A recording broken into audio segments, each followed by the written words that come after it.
दिल की गहराइयों से भारत के गणतंत्र दिवस 26 जनवरी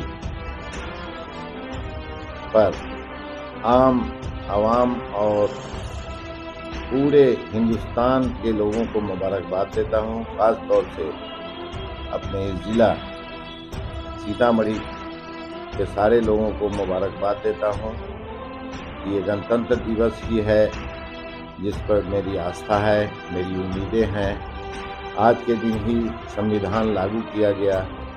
जिस तरह से घर की नींव बनाई जाती है, उसी तरह से देश की नींव तैयार हुई, इमारत तैयार हुई और हम सब का फर्ज बनता है कि जो देश का संविधान कहता है, जो देश का कानून कहता है, उस पर अमल करें।